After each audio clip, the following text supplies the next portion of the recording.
A little girl noticed a royal guard struggling with his broken-down Land Rover outside Wellington Barracks. She offered to help with his tools. He wasn't supposed to accept help from civilians, but something about her confidence with that wrench, something about the way she knew exactly which tool to hand him, made him look closer.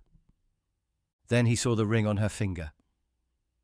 What he recognized in that simple gold band changed everything he thought he knew about the brave little girl standing beside him. So what was so special about that ring? Before we reveal it, hit that subscribe button and drop a comment telling us where in the world you're watching from. We love seeing our Royal Guard stories reach every corner of the globe. Now let's get into it. A little girl noticed a royal guard struggling with his broken-down Land Rover outside Wellington Barracks. She offered to help with his tools.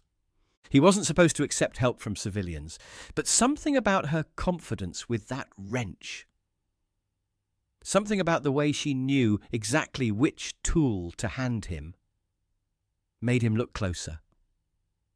Then he saw the ring on her finger. What he recognized in that simple gold band changed everything he thought he knew about the brave little girl standing beside him. So what was so special about that ring? Before we reveal it, hit that subscribe button and drop a comment telling us where in the world you're watching from. We love seeing our Royal Guard stories reach every corner of the globe. Now let's get into it. The late afternoon sun hung low over Wellington Barracks, casting long shadows across the parade square, where the day's final ceremony had just concluded. The kind of golden light that photographers pray for, filtering through London's perpetual haze and turning everything warm and honey-coloured. Tourists were still milling about near the gates, phones out, trying to capture that perfect shot of a guard in his scarlet tunic before the day ended. Children pointed with sticky fingers, while parents herded them away from the rope barriers, their voices creating that familiar hum of satisfied sightseers. But for Lance Sergeant Elias Dunn, the real day was just beginning. While his fellow guards headed toward the changing rooms, boots echoing across worn stone, he took a different path. 38 years old, 16 years with the Coldstream Guards, and he'd learned that rushing never got you anywhere worth going. His shoulders ached from hours of standing ramrod straight, the weight of tradition pressing down through his bearskin hat, all the way to his polished boots. The afternoon had been particularly challenging. 3 separate tourist incidents requiring radio calls, a brief rain shower that had tested everyone's composure, and an overzealous photographer who'd needed gentle but firm correction about boundaries. Still, he moved with that particular kind of military calm, the sort that comes from understanding that dignity never needs speed. This was the part of the day he actually enjoyed most, the transition from ceremonial duty back to being simply a soldier with a temperamental vehicle and the evening ahead of him. He made his way toward the staff parking area, where his pride and occasional embarrassment waited for him. A 1986 Land Rover Defender, boxy, matte green, with mud still clinging to the wheel wells from last weekend's trip up to Yorkshire. The engine, when it cooperated, sounded like it had strong opinions about modern life. His mates called it a museum piece. Elias called it character. Today, though, it was about to show him just how much character it really had. He slid the key into the door lock. Yes, actual keys, not those fancy electronic fobs, and settled into the driver's seat. The worn leather had moulded itself to his frame over the years, comfortable as an old jacket. He turned the ignition. The engine coughed, wheezed, then died with what sounded suspiciously like mechanical laughter. Elias raised an eyebrow at the dashboard, as if the Defender might explain itself. He tried again. This time the engine gave him a half-hearted growl before choking into silence, accompanied by a thin wisp of smoke curling up from beneath the bonnet. "Brilliant," he muttered, using that particular tone of voice reserved for inanimate objects that had personally betrayed you. He stepped out, boots crunching on the gravel, and lifted the hood. Leaning over the engine bay in his full dress uniform probably wasn't regulation, but regulations didn't account for stubborn Land Rovers that picked the worst possible moments to throw tantrums. He prodded at the connections near the starter relay, then stepped back and ran a hand through his regulation short hair. That's when he heard the footsteps. Light ones. Curious ones. Is that an old army truck? Elias looked up to find a girl, couldn't be more than 9 years old, standing with one hand wrapped around the strap of a small rucksack, the other hanging loose at her side. Her dark hair was pulled back in a neat ponytail, and her face carried that particular expression children get when they've spotted something genuinely interesting, rather than just something adults think they should find interesting. A woman stood a few paces behind her, watching but not interfering. Probably her mother, judging by the protective but not hovering distance she maintained. Elias straightened up, suddenly aware that he probably looked ridiculous, a ceremonial guard playing mechanic in a car park. It used to be military, he said. Now it's just stubborn. The girl stepped closer, craning her neck to peer into the engine compartment. What's wrong with it? He raised an eyebrow. You know engines, do you? A bit, she said, with the kind of casual confidence that made him suspect she wasn't just making conversation. My dad used to fix ours. Sometimes it made that same sound, like it was coughing and then giving up. Elias found himself smiling despite his mechanical frustrations. That's actually a pretty good description. The girl beamed. Her mother seemed to relax slightly, recognizing the tone of someone who was genuinely talking with her daughter rather than talking down to her. Elias glanced at the toolbox rolling around in the back of the Land Rover. Spanners, jumper cables, the socket wrench set he'd used just last weekend to fix a rattling exhaust pipe. Fancy handing me that 12mm, he asked, half joking, pointing vaguely toward the tools. Without hesitation, she reached in and grabbed exactly the right one. He stared at her. You weren't kidding about knowing your way around engines. She shrugged like it was the most natural thing in the world. Dad taught me. He said, tools are like people. They all have their jobs, and if you pay attention, they'll tell you what they're for. Elias took the wrench, genuinely impressed. Most adults couldn't pick a 12mm out of a lineup if their lives depended on it. He crouched beside the engine and began working on a stubborn bolt that had been giving him trouble. The girl didn't chatter endlessly like most kids might.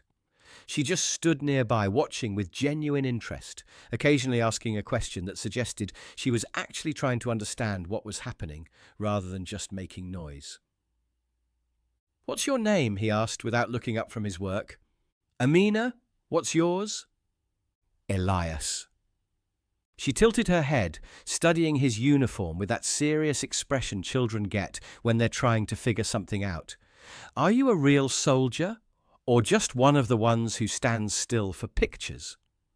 He laughed, a genuine, surprised laugh that probably carried across the car park. It wasn't rude, just honest in that way only children managed. Both, he said, applying pressure to the wrench. I used to move around a lot more. Now I stand still so others don't have to worry about what's behind them.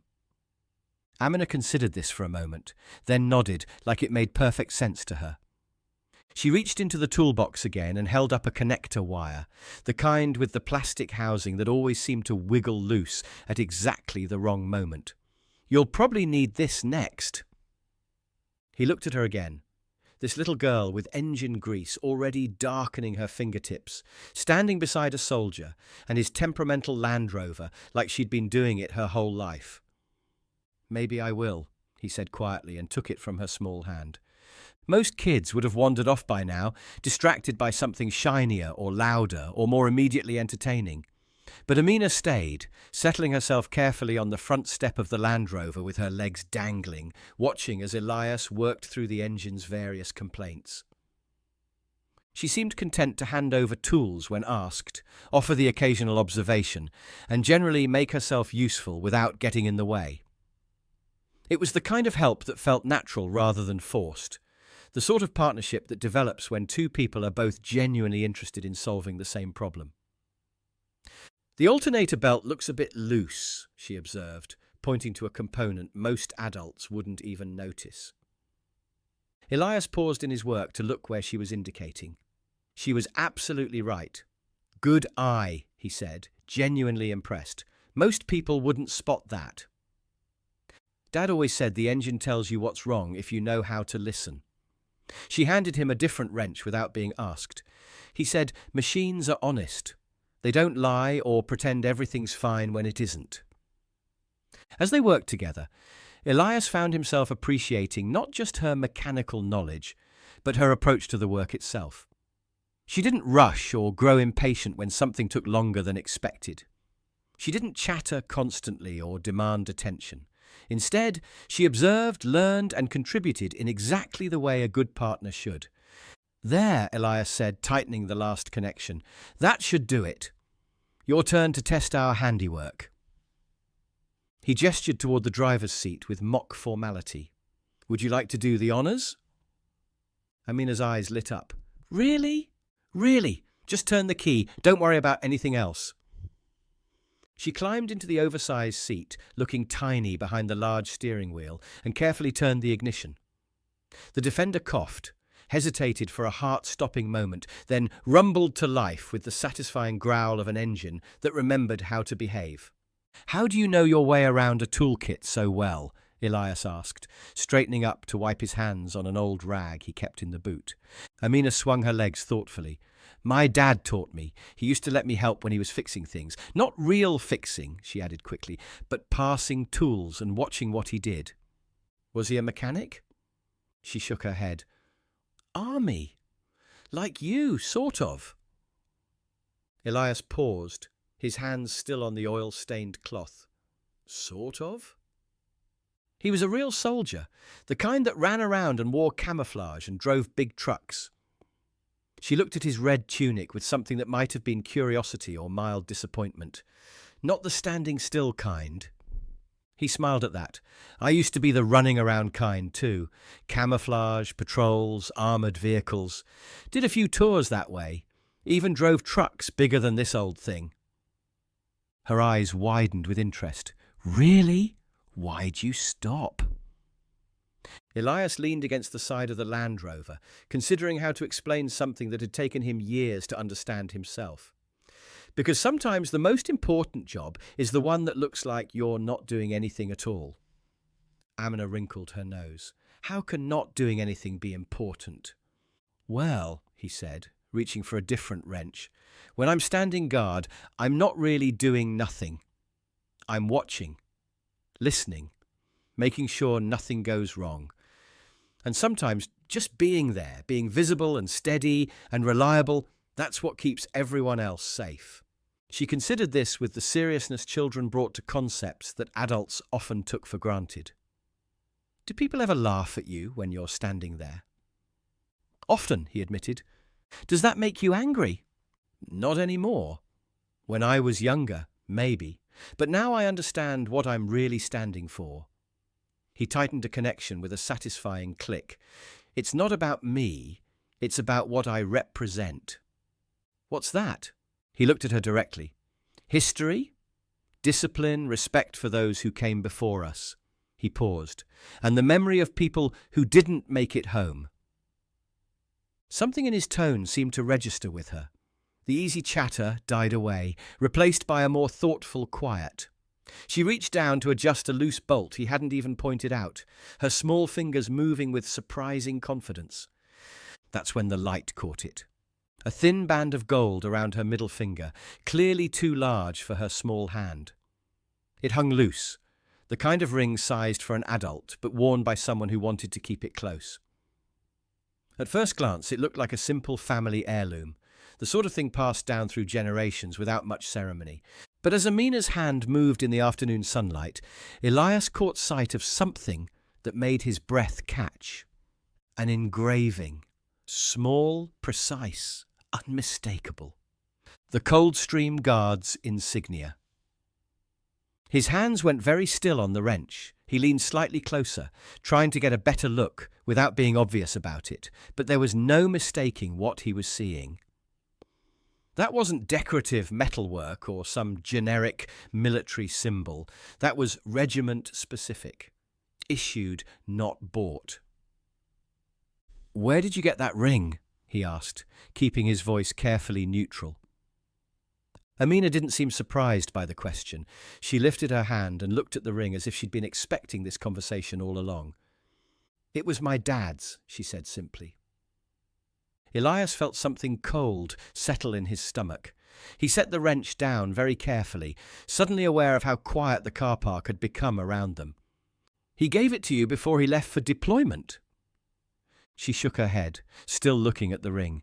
"He gave it to me before he died." The words hit Elias like a physical blow. He straightened up slowly, his eyes moving from the ring to her face and back again. Across the car park, her mother had taken a step closer, as if she'd sensed the conversation taking a more serious turn.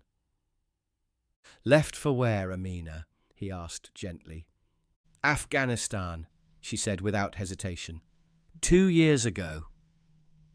Elias closed his eyes for just a moment. When he opened them, the little girl who'd been helping him fix his Land Rover looked different somehow. Not smaller exactly, but carrying something heavier than any 9-year-old should have to bear. Her mother approached then, moving with the careful grace of someone who'd had this conversation before. Elias looked up at her, and their eyes met across the space of an unfinished engine repair and a child's inherited grief. "Your husband," he said quietly, "was he Colour Sergeant Ibrahim Khan?" The woman nodded. "You knew him?" Elias shook his head. "Not personally, but I remember when we heard." He paused, searching for words that might be adequate, and finding none. "I remember the reports.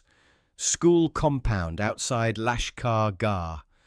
Mortar strike, structural collapse." He stayed behind to evacuate civilians. Amina's mother, Mrs. Khan, he realized, smiled with the kind of sadness that had learned to carry joy alongside grief. "Children," she corrected gently. "Local children who'd been caught in the building when it started coming down. He got them all out." "And then the roof fell," Amina added, matter-of-factly, as if she'd told this story enough times that the sharp edges had worn smooth. Elias felt his throat tighten. He'd heard variations of this story too many times over the years. Good soldiers making split-second decisions that saved lives and cost their own. But hearing it from a 9-year-old who wore her father's service ring because it made her feel safe, that hit differently. "They found the ring next to his kit," Mrs. Khan continued, her voice steady but soft. "Everything else was—" She trailed off, glancing at her daughter. "Gone," Amina finished matter-of-factly. "But they saved this." She touched the ring gently. "The other soldiers brought it back with them. Mum kept it in a box for ages, wrapped in tissue paper like it was made of glass. But then I asked if I could wear it. I was worried it would get lost or damaged," Mrs. Khan added. "But she convinced me that keeping it safe in a box wasn't the same as keeping it alive." Elias looked between them, seeing the quiet understanding that had developed between a widow and her daughter, the way they'd learned to carry grief together without letting it crush either of them. "Why did you want to wear it?" Elias asked, though he suspected he already knew the answer. "Because when I have it on, it feels like he's still here. Like if something bad happens, he'd still be able to help somehow." She looked up at him with eyes that were far too old for her face. Eyes that had learned too early that the world could take away the most important people without warning. "Does that sound stupid?" Elias knelt down so he was at her eye level.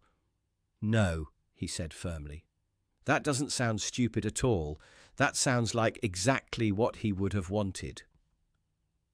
The three of them stood in the gathering dusk, surrounded by the everyday noise of London traffic and distant conversations, but somehow isolated in their own small circle of understanding. The Land Rover's engine ticked as it cooled, patient and silent. "You know," Elias said after a moment, "your dad and I probably crossed paths during training. Different units, but we all went through the same courses." He smiled slightly. He had a reputation for being quiet, professional, the kind of soldier who didn't cause trouble but wouldn't back down from a fight either. Mrs. Khan laughed softly. That sounds like him. Though he did have one weakness, he'd argue with anyone who insulted the mess food. Said good cooking was essential to morale. Elias chuckled. Sounds about right for a sergeant. Amina looked between them with something that might have been relief, the expression of someone who'd been carrying a story alone and suddenly found people who understood its weight. I wish I could remember him better, she said quietly. Sometimes I feel like I'm forgetting his voice. Elias was quiet for a moment. Then he said, You know what I think? I think the way you handed me that wrench today, confident, sure, like you knew exactly what needed doing, that's your dad talking through you. The way you didn't hesitate to help someone you'd never met, that's him too. She considered this seriously. You think so? I know so. He straightened up and looked at the Land Rover's open hood. In fact, I think he'd probably want to see us finish what we started here. What do you say we get this old truck running again? Amina grinned. The first genuinely childlike expression he'd seen from her since learning about the ring. Yes, Dad always said you never leave a job half done. She picked up the wrench again, and together they turned back to the engine. But this time Elias noticed her hands didn't shake at all. The repairs took another 20 minutes, but they felt like the most important 20 minutes Elias had spent in weeks. Working alongside Amina, whose confidence with tools now made perfect sense, felt less like fixing a broken engine and more like honouring something sacred. When she suggested checking the fuel line connections, he listened. When she noticed a loose wire he'd missed, he let her point it out. This wasn't charity or patience with a child. This was genuine partnership with someone who knew what she was doing. Mrs. Khan sat on the low wall nearby, watching her daughter work with a mixture of pride and sadness that Elias recognized from his own mother's face years ago when he'd first come home on leave wearing dress blues. All right, Elias said finally, wiping his hands clean. Let's see if your dad's been helping us out. He climbed into the driver's seat and gestured for Amina to step back. Mrs. Khan moved closer, one hand resting on her daughter's shoulder. Elias turned the key. The defender coughed once, twice, like an old man clearing his throat. Then, on the third try, it roared to life with a sound that was music to his ears. Rough around the edges, but unmistakably healthy. Yes, Amina shouted, pumping her fist in the air. Elias laughed, patting the dashboard affectionately. Still stubborn, but she remembers how to behave when it matters. He let the engine idle for a moment, feeling the familiar vibration through the seat, then leaned over to push open the passenger door. Want to sit inside for a minute? See what it feels like from the driver's perspective. Amina looked at her mother, who nodded with a smile. She climbed up eagerly, settling into the worn seat like she belonged there. It smells like old things, she said, wrinkling her nose slightly. That's the smell of history, Elias replied with mock solemnity. Oil, leather, and questionable life choices. She giggled, a sound that seemed to surprise her with its normalcy. The dashboard was cluttered with the accumulated debris of a soldier's life. Old parking stickers, a pack of mints that had probably expired years ago, a laminated photo of a black Labrador tucked behind the speedometer. Amina touched the edge of the photo gently. Your dog? Was, Elias said. Best partner I ever had, loyal to the end. She didn't ask what happened. Some children instinctively knew when not to push for details that might hurt. Instead, she sat quietly, taking in the view from the driver's seat of this old soldier's truck. Is being brave always loud? She asked suddenly. The question caught him off guard. What do you mean? Well, everyone talks about brave people like they're always shouting or running into danger or making big speeches. But you said being still is brave too. And my dad, he wasn't loud either. He just did things. Elias studied her profile as she stared out the windscreen. "No," he said finally. "Sometimes the bravest thing you can do is stay quiet when you want to scream, or hold still when every instinct tells you to run." She nodded as if this confirmed something she'd suspected. "Do people make fun of you when you're standing guard?" "All the time." "Does it hurt?" He thought about it honestly. "Not anymore. When I was younger, yes. But now I understand what I'm standing for, and that makes the jokes easier to bear." "What are you standing for?" "For your dad," he said simply. "For all the ones who can't stand there themselves anymore." The answer seemed to settle something in her. She sat quietly for a moment, then very carefully reached over and touched the steering wheel. "I think he would have liked this truck," she said. "I think so too." They sat in comfortable silence as the London traffic hummed past the barracks gates. The sun was getting lower now, painting everything in warm gold and deep shadows. Somewhere in the distance, a clock tower chimed the hour. Finally, Elias turned off the engine. The sudden quiet felt significant somehow, like the end of something important. "Thank you," he said to Amina. "Not just for the help with the tools, for everything else." She climbed down from the passenger seat and stood beside the Land Rover, suddenly looking very young again. "Can I ask you something?" "Of course." "When you're standing guard tomorrow, will you think about my dad?" Elias felt his chest tighten. "I think about soldiers like your father every time I put on the uniform. But yes, tomorrow I'll think about him specifically." She smiled, not the bright, uncomplicated grin of earlier, but something deeper. The smile of someone who'd found a way to carry grief that didn't feel quite so heavy. Mrs. Khan approached then, checking her watch.